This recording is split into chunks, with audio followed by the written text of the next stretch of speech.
દાદા તેના લાડકવાયા પૌત્રની આંગળી પકડીને મસ્તી મજાક કરતા દૂધ ભરાવવા જઈ રહ્યા હતા. કદાચ રોજનો નિત્યક્રમ જ હશે આ, પણ કોને ખબર હતી કે કાળમુખી સિંહણ અચાનક ત્રાટકશે અને તે દાદાનો હાથ પકડીને ચાલતા માસૂમ બાળકને ખેંચી જશે. એ દાદાને અંદાજ પણ નહીં રહ્યો હોય કે આ શું થયું. ના જાણે કેટલીય બૂમો પાડી તે સિંહણની પાછળ ભાગ્યા. આખું ગામ ભેગું થયું, દોટ મૂકી. પણ અરે રે, વિધિની વક્રતા કેવી! ફૂલ જેવા માસૂમ બાળકને ભૂખી સિંહણ ફાડીને ખાઈ ગઈ. દૂધ દેવા હતા. પછી હું આવડિયા ડેરી ઘરની બાજુમાં ડેલી કરી દૂધ એક હાથમાં ડોલ હતી, એક હાથમાં એ જવાન હતો. એ ત્યાંથી આવ્યું એ ખબર નથી. પકડી લીધો હાથમાં, એમ પકડી લીધો એટલે અમે આકલો કર્યો. આકલો કર્યો તો એક મૂકી વહી ગઈ. અમે થોડા ખોદી આવેલા પણ અમે દોડ્યા ઘણો બધો. 5 મિનિટમાં તો ગામ લોકો બધા પાછળ દોડ્યા. બાજુમાં ડેરીએ દૂધ દેવા જતા હતા તો એક હાથમાં દૂધની ડોલ હતી ને એક હાથમાં છોકરાને આંગળી પકડેલો હતો. તો અચાનક સિંહણે હુમલો કરે અને દાદાના હાથમાંથી ખેંચી અને જતો રહ્યો. બરાબર, આખું ગામ એની પાછળ દોડતું રહ્યું.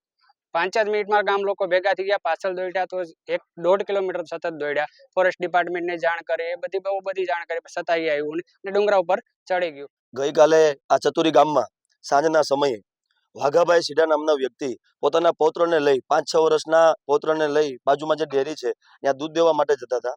તો અગાઉથી સિંહણ બેઠેલી હતી.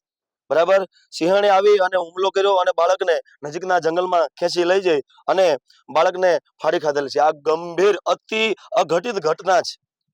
આ પહેલી વાર નથી. અમરેલી જિલ્લામાં હમણાં ઘણા બનાવો આવા બન્યા છે. 4થો થી 5મો આવો બનાવ છે.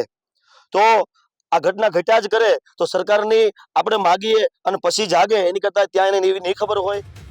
એકનો એક કુળદીપક ગુમાવનાર પરિવાર આજે કલ્પાંત કરે છે. તેમની આંખોમાં આંસુ છે તો સાથે આક્રોશ છે અને અનેક સવાલો પણ છે. એ હતભાગી કાકા ફરિયાદ કરી રહ્યા છે કે ફોરેસ્ટ વિભાગના અધિકારીઓ કેમ મોડા પડ્યા અને તેમની પાસે કેમ પૂરતા સાધનો પણ નહોતા. બીજી તરફ વન વિભાગનો એવો દાવો છે કે તાત્કાલિક તેમનો સ્ટાફ હાજર હતો. તે બાદ વન વિભાગે સિંહણને ઝડપીને પાંજરે પૂરી હતી. ફોરેસ્ટ ડિપાર્ટમેન્ટ અડધી કલાક પછી આવ્યું, અમુક 2 કલાક પછી આવ્યા. એમાં જે 2 વ્યક્તિ હતા એ ટાઈમ પર આવી ગયા હતા, અડધી કલાકની અંદર. બાકી ફોરેસ્ટ ડિપાર્ટમેન્ટની આગળ નહોતો બેટરી નહોતી, નહોતો લાકડી નહોતી. ગામ લોકોએ બધી વસ્તુ સુવિધા પ્રોવાઈડ કરીને ગામ લોકોએ ગોતી. તો આ ફોરેસ્ટ ડિપાર્ટમેન્ટને આ સિંહ માટે એટલી બધી કાળજી છે. અમારા છોકરા ખાઈ જાય એના માટે કોઈ વેલ્યુ નથી. અને અમારો એ છોકરો એકનો એક જ હતો. એના ફાધરને એક તો હેમરેજ એક્સિડન્ટ થયેલું, ઓપરેશન કરાયેલું છે, 1 મહિનો થયો, હજી એક કમ્પ્લીટલી રિકવર નથી. એના મધરને વાલની તકલીફ છે કે બીજી ડિલિવરીનો ચાન્સ નથી. અમારી તો પેઢી દેવાઈ ગઈ. તો વન વિભાગને જાણ થતાં તુરત જ વન વિભાગનો સ્ટાફ છે સ્થળ પર હાજર હતો અને બને તેટલી વહેલી તકે મૃતદેહ જે કબજે કરવામાં આવેલો હતો અને તેને પોસ્ટમોર્ટમ અર્થે આંબા હોસ્પિટલ ખાતે લઈ જવામાં આવેલું હતું.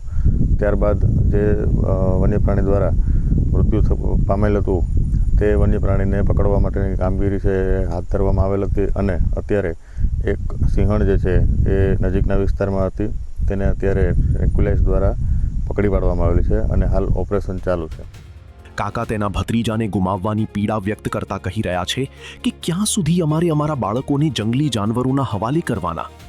ના માત્ર મૃતક બાળકના પરિવાર પરંતુ ગામના સરપંચ પણ કહી રહ્યા છે કે સરકાર હવે તો જાગે. તો લોકોને શું આ રીતે મરવા દેવાના? આ અમરેલી જિલ્લાની અંદર 5મો કેસ છે ભાઈ. બરાબર, તો આ લોકો સરકારની આંખ હજી નથી ઉગડતી.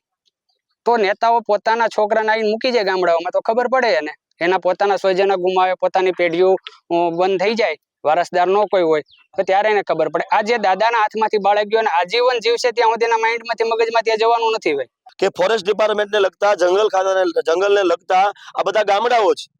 હવે આ ગામડાઓમાં વસતા પશુપાલન જે ભાઈઓ છે, ખેડૂતો છે, એ ખેતીવાડી અને પશુપાલન હારે જોડાયેલા છે. તો એને જંગલ સાથે તો નાતો છે. બરાબર, તો આ હાવજો જે છે વન્ય પ્રાણી છે એ જંગલમાંથી બહાર નીકળી ગયા છે. કારણ શું કે પશુને અંદર જવા માટેની પહેલા પરમિશન હતી એટલે હાવજ બહાર નહોતા નીકળતા. અત્યારે પશુપાલકોને અંદર ગાયો ભેંસો લઈને જવા દેતા નથી એટલે જનાવરો બહાર નીકળી ગયા છે. જનાવરો બહાર તો નીકળી ગયા છે પણ અહીંથી ઠેઠ જંગલ વિસ્તાર છોડી આ ખાંભાઈ ગીરનું નાકું છે ત્યાં સુધી હાવજ પેલા આવતા. અત્યારે ઠેઠ ભાવનગર સુધી જતા રહ્યા. શું કામ? કે ફોરેસ્ટ ડિપાર્ટમેન્ટના એવા કડક નિયમો પાયા વિહોણા. ખાંભા તાલુકા પંચાયતના સભ્યએ બળાપો ઠાલવતા કહ્યું કે અહીં રહેનારા માટે રોજગારીના વિકલ્પો નથી. તેવામાં ખેતી પશુપાલન કર્યા સિવાય છૂટકો નથી. પરંતુ હવે તો સ્થિતિ એવી છે કે દિવસે પણ ઘરની બહાર નીકળવું મુશ્કેલ બન્યું છે. ખેતી કરવી કે પશુપાલન કરવું કે શું કરવું અહીંયા આ વિસ્તારના જે ગામડામાં છે કે જે અહીંયા એક તો ઇકો સેન્સિટિવ ઝોનના કારણે કોઈ ધંધો નથી, કોઈ બીજું કોઈ ઉદ્યોગ નથી. ત્યારે બીજી વસ્તુ કે આમાં જે અત્યારે ખેતી અને પશુપાલન બે જ વ્યવસાય છે. તો ખેતી કરવા માટે અત્યારે સીમાડે જવામાં ફફડાટ થઈ ગયો છે અને પશુપાલન રાખી શકતા નથી, કારણ કે અહીંયા સરવા માટે જે જંગલ હતા તે જંગલ બધા સરકારે બંધ કરી દીધા છે.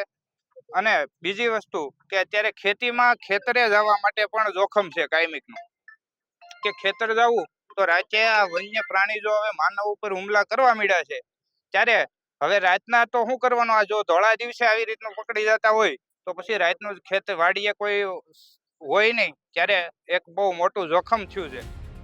સિંહ હુમલાની ઘટનાઓ હવે માત્ર વન્ય જીવનનો મુદ્દો નથી રહ્યો, પરંતુ માનવ સુરક્ષાનો ગંભીર પ્રશ્ન બન્યો છે. હવે માનવ જીવનની સુરક્ષા અને વન્ય જીવનના સંરક્ષણ વચ્ચે અસરકારક સંતુલન સ્થાપિત કરવા માટે નક્કર અને કાયમી ઉકેલ શોધવામાં આવે તે જરૂરી બન્યું છે. Bureau report, offbeat stories, Amreli.